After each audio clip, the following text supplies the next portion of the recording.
que se mantiene y se multiplica con el tiempo. Enojarnos podemos enojar todos. La ira no deja de ser un sentimiento noble. De otro modo, las Escrituras no dirían: airaos, pero no pequéis, que la ira no te lleve a pecar. Pero el enojo, vaya que es noble, porque el enojo, como la risa, como la alegría, como la felicidad, como el llanto, permiten catalizar emociones. Uno puede enojarse contra el pecado, puede enojarse con el diablo, puede enojarse contra la corrupción, contra los delitos de lesa humanidad, puede enojarse contra los politiqueros baratos cuando vemos que las cosas se hacen mal, o te puede enojar la desobediencia. El hecho que el Señor también dice: no se ponga el sol sobre tu enojo. O sea que el enojo puede que sea una emoción pasajera. Nos enojamos en el tránsito, nos enojamos en una sala de espera, nos enojamos cuando nos cargan la gasolina incorrecta o cuando la cargamos incorrectamente, nos enojamos cuando no nos alcanza el dinero, nos enojamos cuando la suegra dice que se quedará unos días más. Pero si ese enojo permanece, puede que se multiplique y entonces se transforme en resentimiento. Cuando es un resentimiento no notamos que está, puesto que no es un sentimiento que sale a flote, sino que se oculta debajo de la superficie y es imposible encontrarlo con algún detector, ni de metales, ni de oro, ni mucho menos un detector de pecado. Navega en las profundidades de nuestra vida sin que nos demos cuenta. Entonces uno puede aparentar que está en paz, pero hay una furia de ira que está en el interior, que no se puede notar de manera fácil.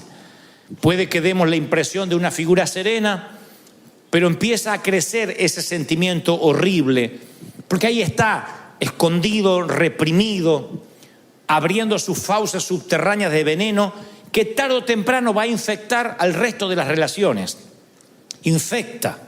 Es un efecto colateral. Cuando uno está resentido, todo lo que toca empieza a ensuciarse o a envenenarse. No nos damos cuenta, pero nos volvemos de alguna forma personas tóxicas.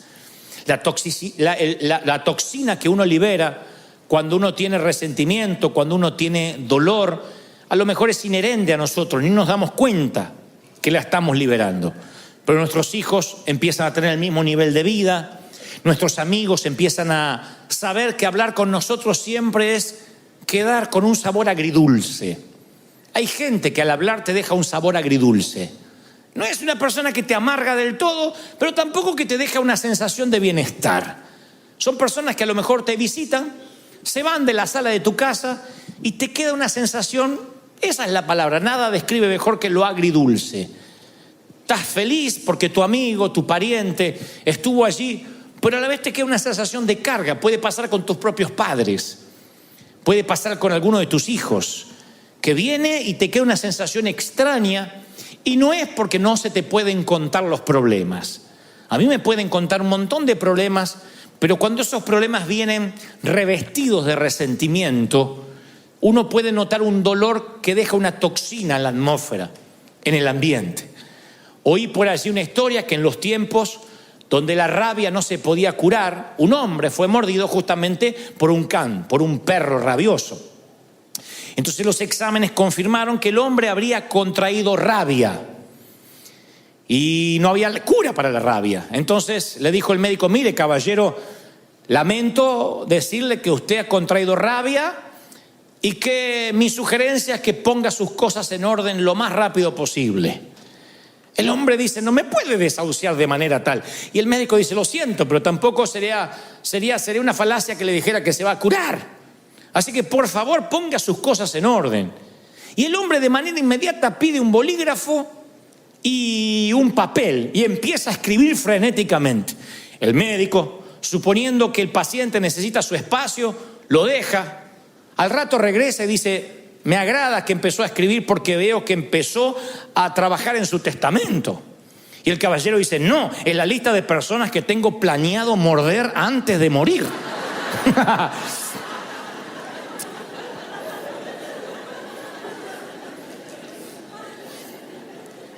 Entonces los resentidos son aquellos que fueron mordidos alguna vez y canalizan su energía mordiendo a otros. y los transforma en personas permanentemente enojadas. En un enojo que no se va cuando se pone el sol, sino que permanece. Vino como un visitante, luego se quedó como un intruso y hoy es un huésped permanente, el enojo. Son los que se enojan por todo, por cualquier cosa. Por el calor, por el frío, por la montaña, por la nieve, por los autos, si hay tránsito, si no hay tránsito, todo. Porque todo lo que se le viene a su mano para hacer o se le pone enfrente termina siendo la gota que rebasa un vaso que ya viene lleno. Termina siendo el efecto residual de otras situaciones del pasado. Y dicen los médicos, porque yo siempre trato de asesorarme de no predicar algo que nada más tenga un contenido espiritual y que digan, bueno, eso porque tú lo crees. Si bien vivimos por fe y esto se trata de un mensaje espiritual, a mí me gusta cuando además lo espiritual está respaldado por los científicos, porque por un lado o por el otro tienes que terminar creyéndolo. Así que yo me pongo a ver por qué gente vive profundamente enojada y qué significa eso en su físico.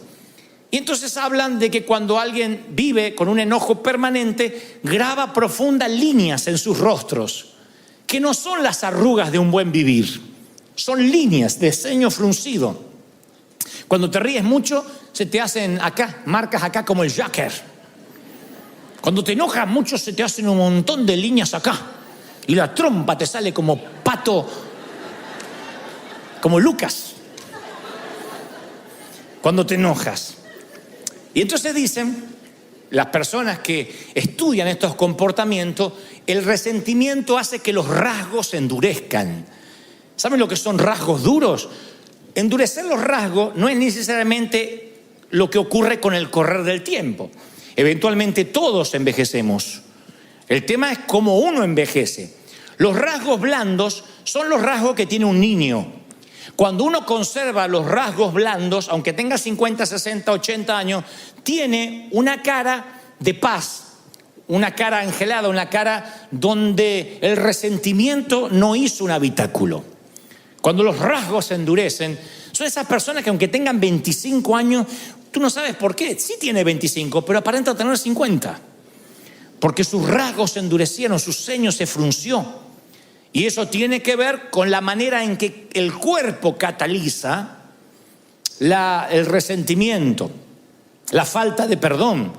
Por otra parte, dicen los médicos que la falta de perdón o el resentimiento encorva los hombros, encorva la postura corporal, cambia porque uno lleva un peso espiritual. Ellos le dicen un peso anímico, pero es un peso espiritual. De manera que uno se encorva, en vez de estar paradito derecho, uno tiende a encorvarse. Van a ver que la gente resentida cada vez se hace más chiquita. Cuando yo doy estos síntomas, o los muestro, lo primero que se nos viene en la cabeza es, ¿quién quiere tener un estilo de vida así? ¿Quién quiere vivir encorvado, con los rasgos duros, con el ceño fruncido? Nadie. ¿Quién elegiría vivir ese estilo de vida? Nadie. Sin embargo, el resentimiento entra a veces sin nuestro consentimiento y después nos acostumbramos a vivir con él. Si vas a buscar en la Biblia la palabra resentimiento, no está, no aparece en las concordancias. Es un término relativamente moderno, acuñado hace 2 siglos atrás. Pero Pablo, el apóstol, utiliza una frase que se acerca mucho al significado de manera sorprendente. Y cuando les diré dónde, se van a sorprender más todavía. En el capítulo del amor aparece lo más parecido al resentimiento. En 1 Corintios 13, donde está la prosa más elegante acerca del amor, allí aparece semiescondido lo que sería contrario justamente al amor puro, el resentimiento. Es aquel versículo 5 donde dice, el amor no hace nada indebido. Claro, esa es la traducción, en este caso al español. El amor no hace nada indebido. Sin embargo, en el original griego, en el hebreo también tiene un significado, pero en griego me gusta más porque se asemeja a lo que realmente es la amargura o el resentimiento. El original dice logizomai, Logizomai, logizomai. Entonces dice, el amor no es logizomai. Y uno decía, ¿qué es eso? ¿Qué no es logizomai? Bueno, es una palabra de los contadores públicos certificados de la época. En el primer siglo, cuando la gente tenía una deuda que no podía pagar y se transformaba en un moroso constante, no iba a collection, ni le llegaban cartas de desalojo. Había contadores que anotaban su deuda en lo que se llamaba un libro mayor de contaduría. Y esa deuda era escrita en tinta, con una pluma. O sea que no se podía borrar, quedaba parte de tu background. Vivías como moroso o como un mal pagador el resto de tu vida. Algo así como el background que podemos tener nosotros ante la ley. Alguien que comete un ilícito o un acto delictivo, inmediatamente eso forma parte de su hoja de vida. Y aún así pagues tu sentencia, pagues tu deuda con la sociedad, cuando salgas de la cárcel, aun cuando cumpliste, insisto, tu condena, cruzas una luz en rojo, inmediatamente el policía coloca tu placa o tu nombre en su computadora y le aparece que estuviste en la cárcel y por qué razón. Eso se llama tus antecedentes penales. En el primer siglo no había un sistema computarizado de antecedentes penales, pero había un libro mayor de los contadores que era justamente lo que el apóstol dice, el logizomai. Y Pablo dice, en el verdadero amor no hay libros contables, no hay contaduría, nadie te lleva la contabilidad de tus metidas de pata. El verdadero amor no publica tabla de posiciones, quién salió primero y quién salió segundo. El verdadero amor no hace lista de a quienes tienes que morder. El verdadero amor, y esto le da título al mensaje, se acuerda de olvidar. El verdadero amor te dice, acuérdate de olvidar. No lleves libros contables de lo que te hicieron, cómo te hicieron, cuándo te lo hicieron. Porque el verdadero amor no lleva contabilidad. Eso es cuando se traduce en el verdadero amor, no hace nada indebido. Dios se olvidó y se olvidó de que se olvidó. Y te dice, acuérdate de olvidar. David, el hombre conforme al corazón de Dios, que en los asuntos del corazón era ¿qué puedo decir? El Pablo Cortázar de la época. Era Gabriel García Márquez. Con el mayor respeto que me merece David, no lo estoy comparando con estos autores, pero digo, el escritor del amor por excelencia. Sus salmos podrían componer millones de canciones hasta la fecha. Y este campeón del amor y este hombre conforme al corazón de Dios está en el lecho de muerte, David, y hace entrar a su hijo Salomón al cuarto y le da un consejo final. ¿Qué creen que le dice?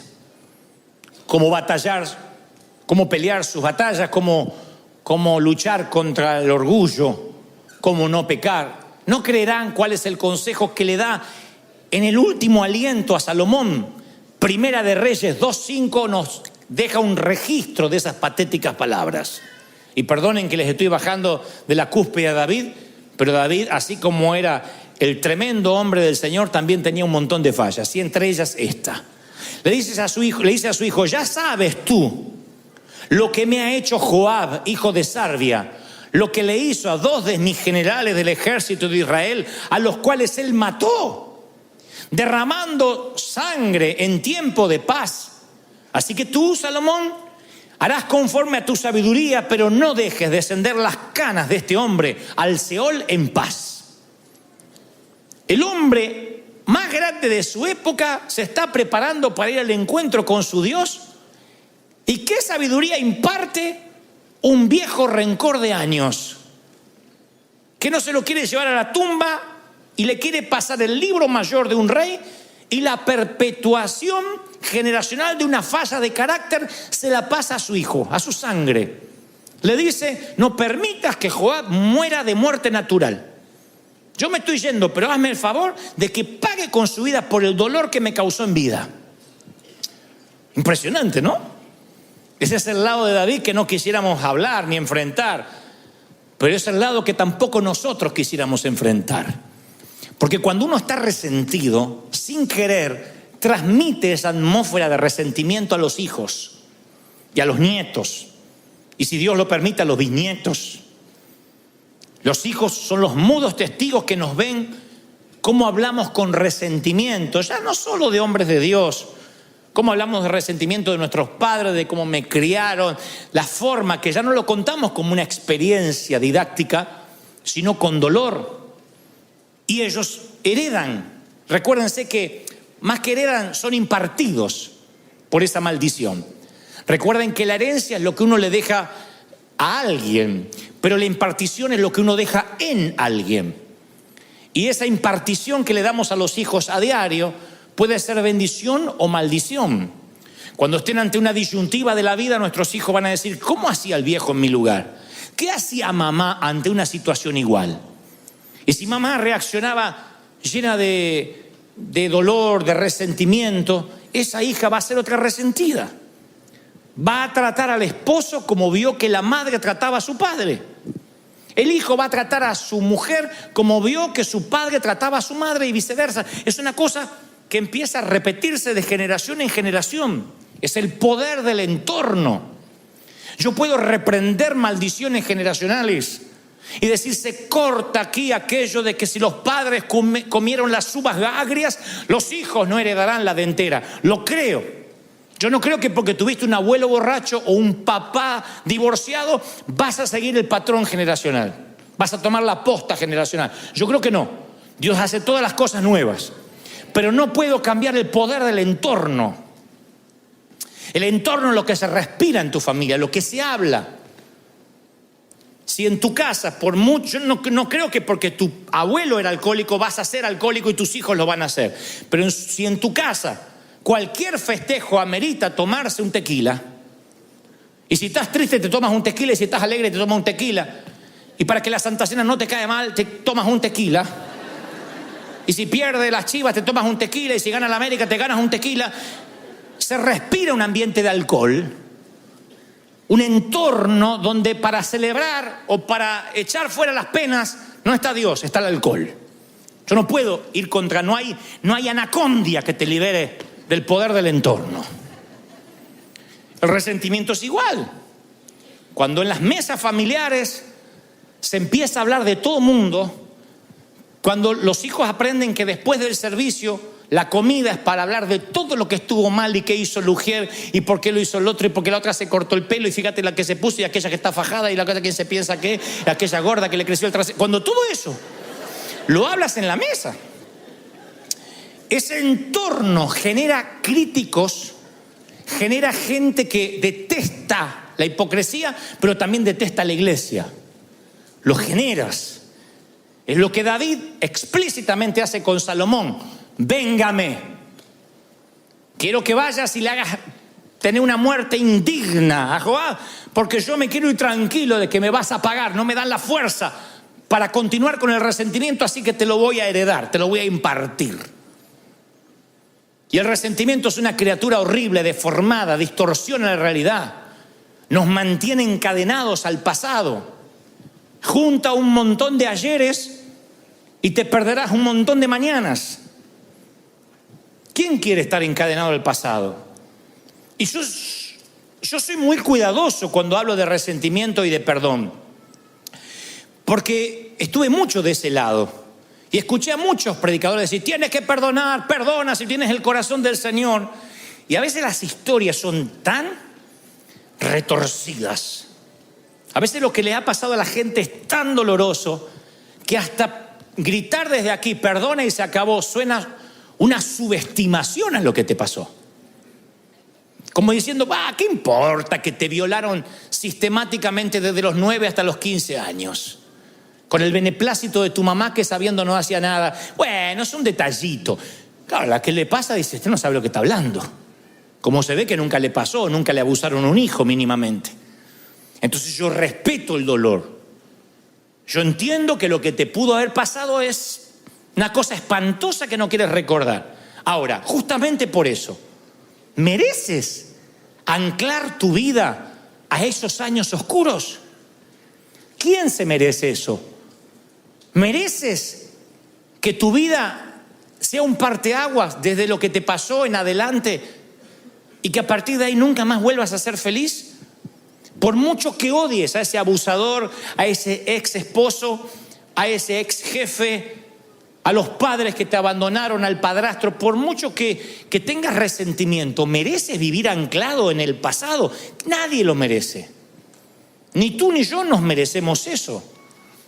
Porque tarde o temprano, ojalá la amargura quedara en nosotros.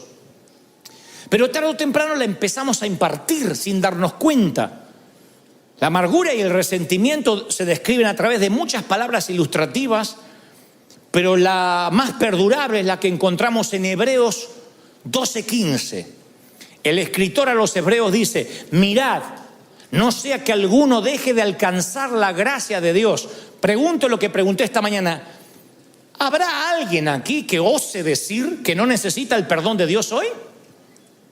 ¿Habrá alguien que diga: no, es que yo vivo puro, la verdad que no sé ni para qué murió Cristo por mí, porque yo soy tan santo e impoluto? ¿Habrá alguien que diga: yo no peco, hoy no pequé, mis pensamientos son puros? Yo creo que todos necesitamos un regaderazo de gracia a diario. Todos.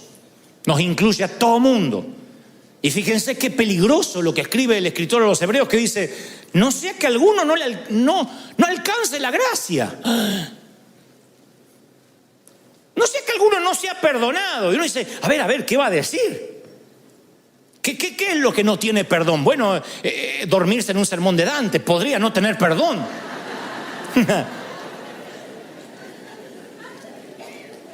No, dice que brotando alguna raíz de amargura los estorbe y sean muchos contaminados.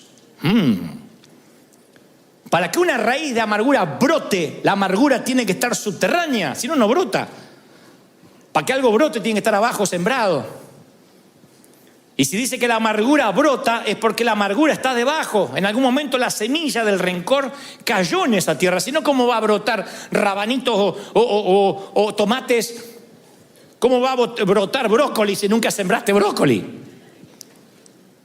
Y dice: no sea que les brote una semilla, una raíz de amargura y los estorbe. Imagínate que te pierdes la gracia de Dios porque tú no das gracia. Me hiela la sangre pensar que porque yo no puedo perdonar, Dios tampoco me perdone a mí. Y el Señor, por si a alguien le queda duda, dice: sí, con la misma vara que medís, serás medido. Con la misma vara. Es bíblico. Los que piden justicia para el otro y misericordia para sí. No, si pides justicia para el otro, tú no quieres justicia para ti. No te agradará que Dios te opere y te mire con justicia. Tú no quieres justicia. Yo no quiero justicia. Jamás le diría al Señor: haz justicia conmigo, porque desaparezco. Yo necesito misericordia. Y Dios dice: ok, dala.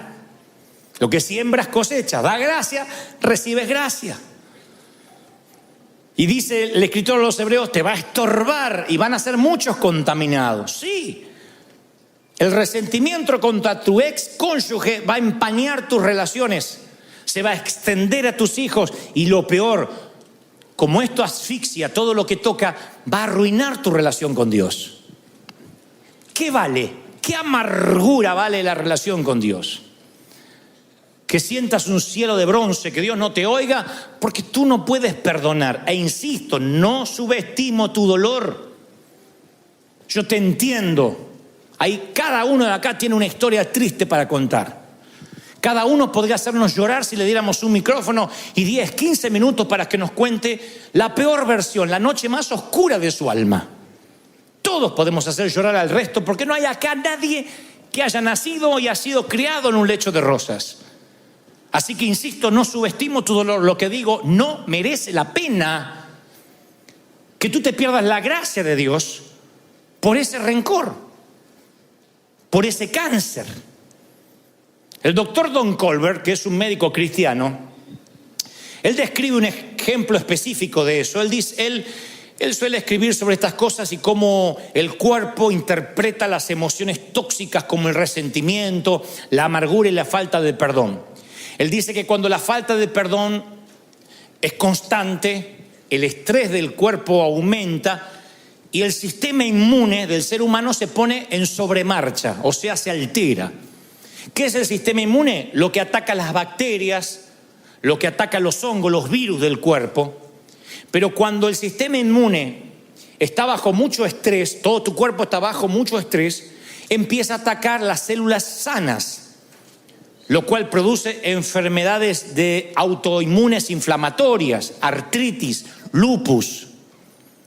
Y entonces él cuenta una mujer de mediana edad que llega toda medio encorvada con la esperanza de encontrar alivio a un leve dolor que ella le asignaba a la artritis. Y Colbert le dice, mire, le voy a prescribir un antiinflamatorio y luego la voy a enviar a hacer un análisis de sangre a ver si es algo más grave. Efectivamente era más grave, tenía artritis reumatoidea. O sea, una artritis que empieza a avanzar sin piedad y termina por deformarle todo el cuerpo.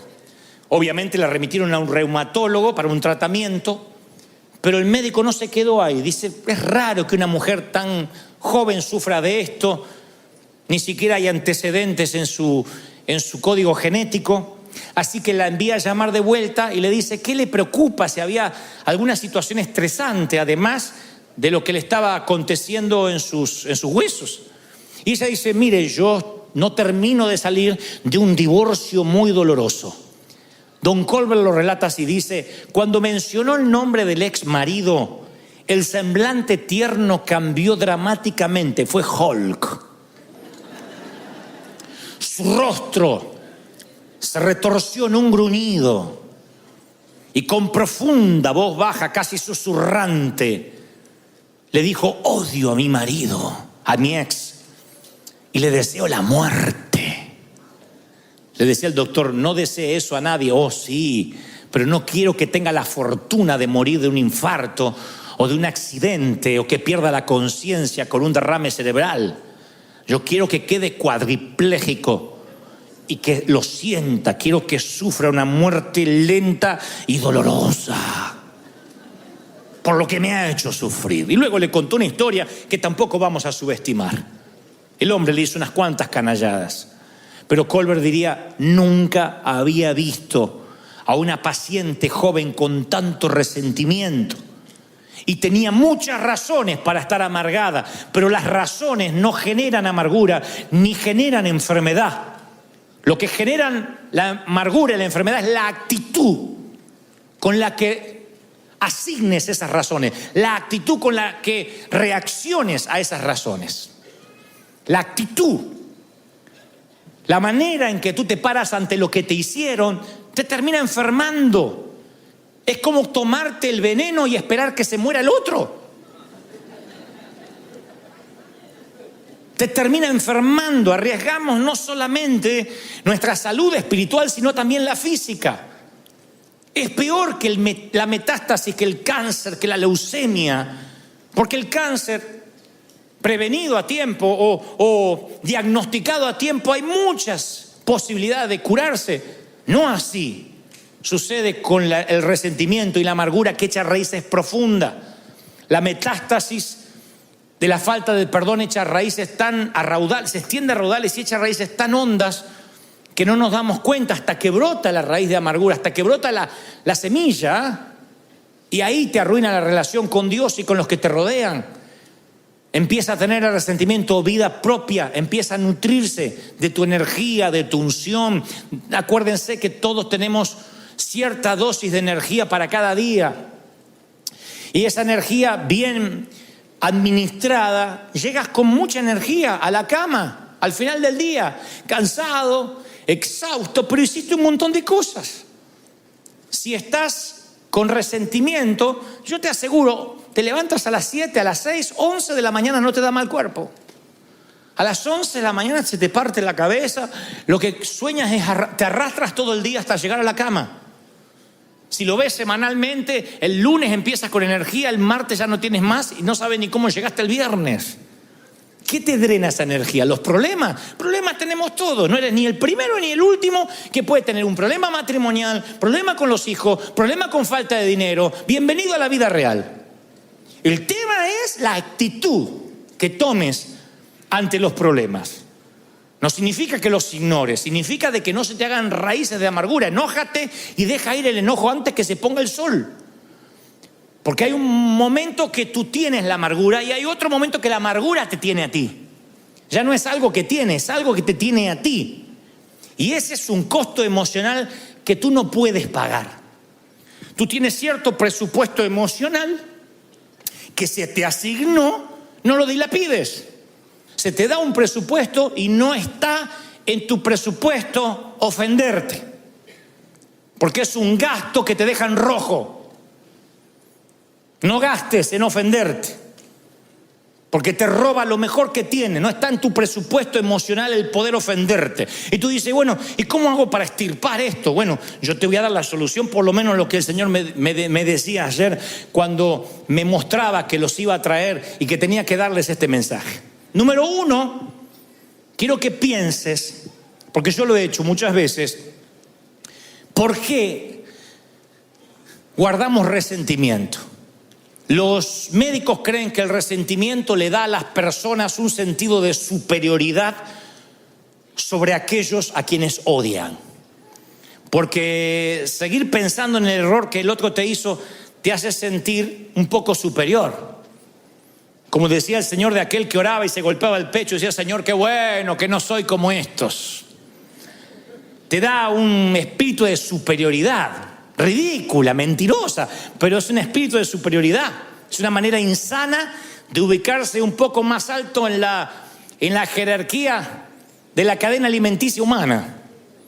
Bueno, sí, está bien, me hizo eso malo, pero yo soy bueno. Yo soy bueno, no le guardo rencor. Y no sale de la boca. El resentimiento te ubica en el asiento del juez y te da un martillo y produce un placer neurótico y un orgullo espiritual. Te cuento lo que me hizo. Siéntate, te voy a contar desde el principio. Cuando te cuente lo vas a querer matar igual que yo. O sea, lo pones en papel de acusado y tú te pones en papel de víctima. En muchacho o muchacha de la película. Entonces yo siempre invito a pensar, a ver, ¿por qué le tienes resentimiento? Y generalmente las personas con estima dañada son las más propensas a resentirse. Porque entonces equilibran su baja estima odiando a alguien. Se ponen en papel de bueno. Para que haya un Spider-Man tiene que haber un... ¿Cómo se llama el otro? Un duende verde.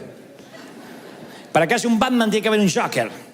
Entonces necesitamos un némesis. Necesitamos un enemigo en alguna parte para decir, bueno, yo soy mejor. Yo soy más bueno. Si no pasamos a ser nosotros los villanos, Dios nos libre. Siempre estamos buscando a alguien que sea más odioso que nosotros. Entonces nos ubica en una postura, en una jerarquía superior. Así que yo siempre le invito a las personas con resentimiento, vamos a pensar. Y luego le digo, escríbelo, porque a veces lo he hecho. Uno de los mejores dones que Dios nos ha dado es el talento de operar una lapicera sobre el papel.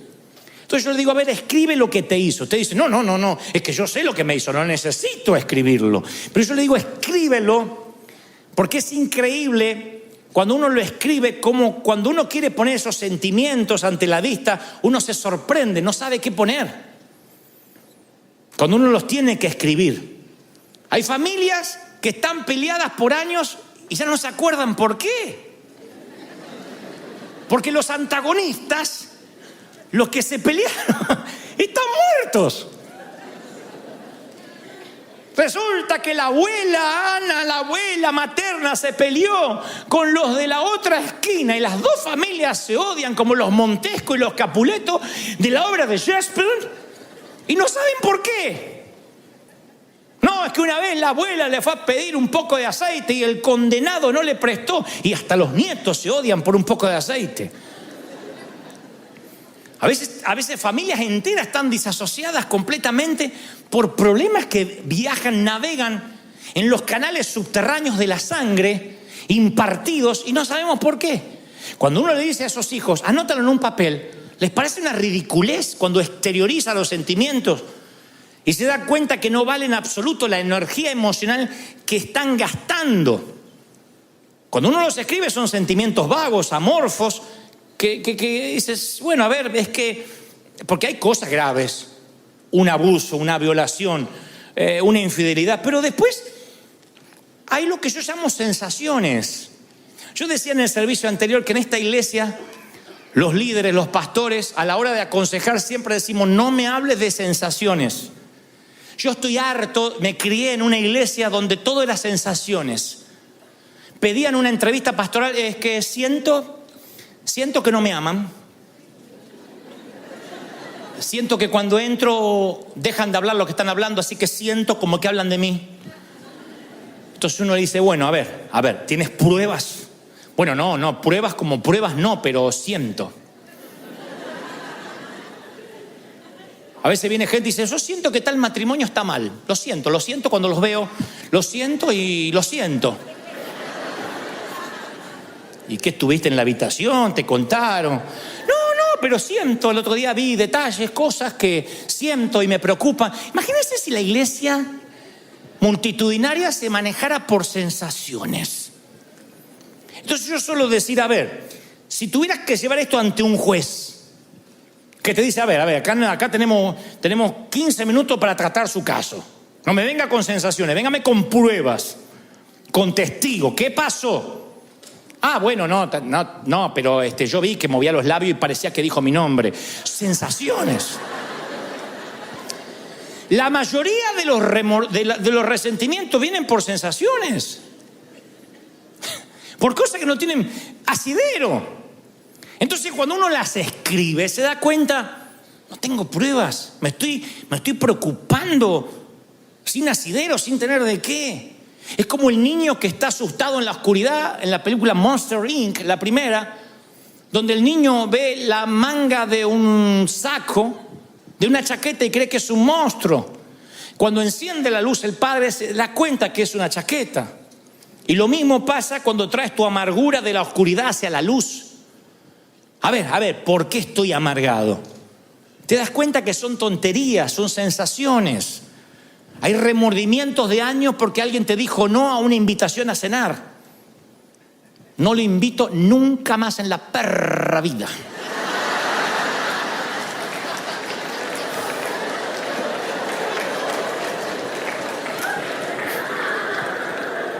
En la perra vida, no a la perra, no. En la perra vida. No le invito más. ¡Se acabó! Me cerré. Y cuando yo me cierro. Y por ahí el otro no tenía ganas de ir a comer. Y se arman unos problemas. Unos resentimientos. Ni les cuento cuando en nuestra iglesia un muchacho se ponía de novio con una muchacha y no llegaban al casamiento. No se casaban, estaban de novios, se dan cuenta que eran incompatibles, que no se llevaban, que les pareció que se gustaban, pero después que no. Gloria a Dios, que antes de casarse se dieron cuenta. Pero ya eran dos familias enfrentadas. Con mi niña no van a jugar.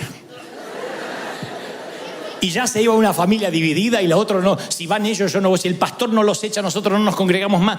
Esas sensaciones, ridiculeces, que hoy uno en perspectiva dice, ¿de verdad? ¿De verdad? ¿De verdad alguien quiere que su hijo se case con quien no ama o su hija con quien no ama para que no haya problema, para que nos podamos sentar juntos en la misma iglesia? ¿De verdad? ¿Cómo uno entra en esos rieles de necedad por sensaciones? Pues yo digo, escríbelo, escríbelo, tráelo a la luz. ¿Por qué detesta? ¿Qué te dijo? Hay personas que detestan a hombres de Dios porque vio un videíto de YouTube.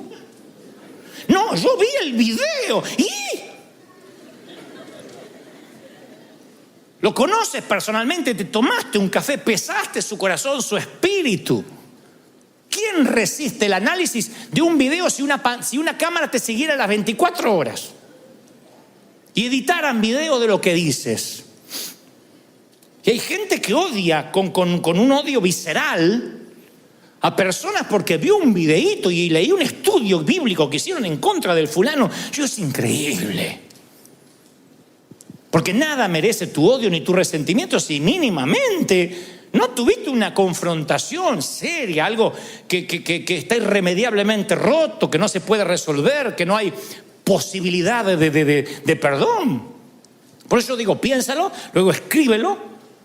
El tercer consejo, no tengo base bíblica para esto, pero es terapéutico, resulta. porque yo creo que no hay solución psicológica a los problemas espirituales, pero yo siempre digo, cuando un día estás muy enojado por algo, nada mejor para las emociones fuerte, para quitar el filo del enojo reciente, nada mejor que una válvula de escape como el caminar. ¿Ustedes dirán caminar? Sí. Salir de tu entorno. Cuando estás viendo que hay resentimiento, que se está gestando, sal a caminar. Si tienes cuentas con recursos, vete a pasear más lejos. Si tienes un automóvil, sube al auto y vete a dar vueltas sin sentido. Ustedes dirán, ¿de dónde sacaste eso? Abraham está metido en la tienda diciendo, no puedo tener hijo, estoy mal, estoy deprimido. Y Dios le dice, sal de la tienda, fuera. ¿Por qué Dios no le habla dentro de la tienda? Sal de la tienda y cuenta las estrellas si las puedes contar. Bueno, así, cabezón, serán tus hijos. Pero Abraham está en la lona, ve lona arriba, ve lona acá, está en la lona, está knockout, no ve nada. Dios le dice a Elías, vamos, vístete, cíñete, sal de la cueva, que largo camino te resta. Mi consejo cuando hay resentimiento, no te quedes hecho un ovillito tirado en el sillón mirando la Casa de Papel, porque no te resuelve nada. No resuelve eso las cosas. Cuando ves que hay un sentimiento que está creciendo, tienes que salir, despejar la mente. Háblame, Señor. Cantar, mirar los árboles, no sé, parece una bobería, pero es algo que el Señor le pedía a sus profetas. Muévete, sal, quiero hablar contigo. Corre, transpira esas emociones. Que vaya saliendo el rencor así mientras caminas. Después de 20 minutos quemas grasa, después de media hora quemas rencor.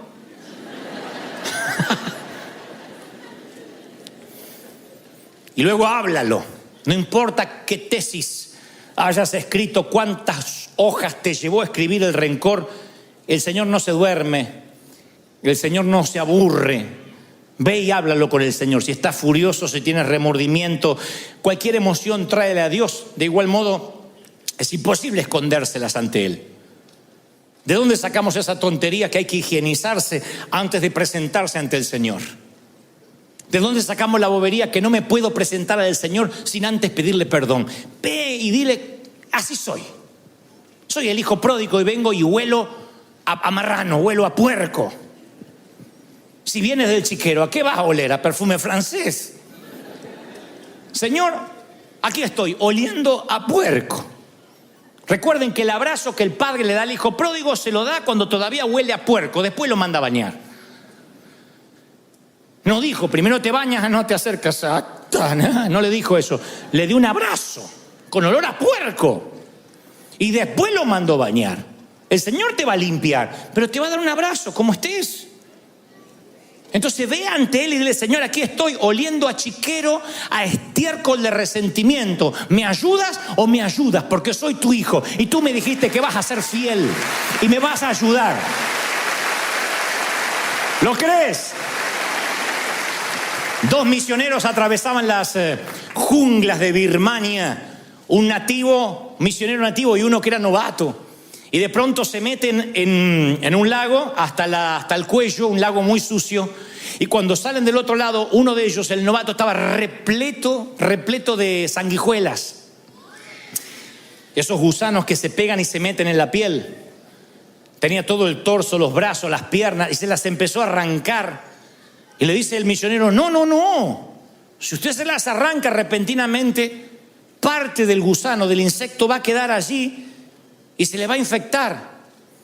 Y si, ¿qué puedo hacer? Desesperado, imagínense, lleno de sanguijuelas. Dice, usted tiene que ir rápido a la aldea conmigo y meterse en un baño de bálsamo, en un baño de aceite. Y allí las sanguijuelas rápido quitan sus garfios y usted va a quedar libre. El resentimiento es una sanguijuela que se mete en tu corazón y no puedes tironear. Tiene garfios en tu vida. Por eso necesitas sumergirte en el bálsamo de la gracia de Dios. Decirle, Señor, mira, estoy lleno de sanguijuelas. Te tiras así, le Señor, me ayuda para ser libre, para ser sano. Y cuando la gracia, cuando el aceite te perdona, entonces tú puedes perdonar. Pero si nunca te dejas perdonar, tú vas a operar bajo la ley estricta del libro mayor. Vas a ser un contador, un contable. Me hizo este, aquel, me ofendió, la está apoyando a esa loca, y vas anotando. Por último yo digo, déjalo ir. Acuérdate de olvidar, diga conmigo, me acuerdo de olvidar. Entonces, sea un olvidadizo generoso, minucioso. No seamos una rata guardadora, acumuladora. Uno se vuelve literalmente, quiero que la frase se nos pegue, porque a mí me duele cuando me dicen, no seas una rata acumuladora. La rata suele poner cosas en sus madrigueras y acumulan. Y uno tiene que aprender a desechar, a no guardar, a tener una amnesia selectiva. A decir, me voy a acordar de olvidarme. Una amnesia selectiva. A ver esto, al trash, a la basura. A ver esto, como cuando limpiamos el escritorio de la computadora, como cuando limpiamos el celular, cuando sacamos las cookies de sitios donde navegamos que nos ocupan espacio y nos quitan gigas de memoria. Decir, a ver esto, lo que me hicieron en 1982, ya está. El partido que Argentina le ganó a México ya está. Yo sé que es una amargura difícil de las sanguijuelas muy arraigada, pero ya está. Hay que dejarlo ir. No podemos estar sumando lo que nos pasó, más lo del 94, más lo del 2002, más lo del 2003. Hay que tener una amnesia selectiva y decir, yo es un presupuesto que no estoy dispuesto a pagar. Porque si estás enojado con alguien, lo cargas en tu espalda. Si te enojas conmigo, me llevas en la espalda toda la semana. Y si a la vez te enojas con tu suegra, vamos los dos. No me hagas eso. Es tu suegra, no la mía. No me pongas en tu espalda con ella.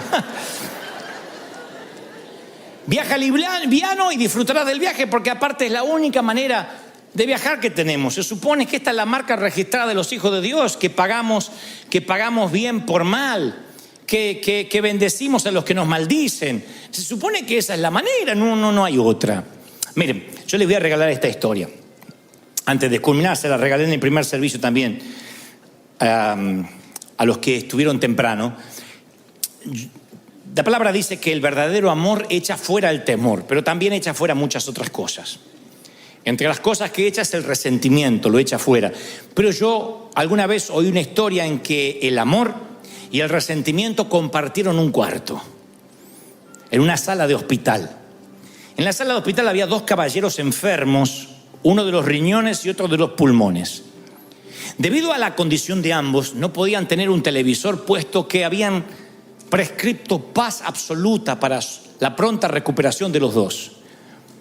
Entonces, en la habitación había una cama de un caballero que daba a la puerta interna del hospital y otra cama que daba al ventanal, a una ventana. Ambos estaban postrados. Uno de ellos, quien sufría de los pulmones, se daba el lujo, promediando 1 o 2 de la tarde, de sentarse en la cama, erguirse un poco y mirar por el ventanal. ¿Qué ves?, le decía quien estaba al lado de la puerta. Y el que estaba al lado del ventanal le empezaba a contar cosas como, bueno, son las 2 de la tarde y veo a la pareja de siempre que llegan al banco de la plaza. No me digas que esto da a una plaza. Oh, sí, una plaza maravillosa donde hay una banca que se presta para los enamorados y enfrente un lago con cisnes.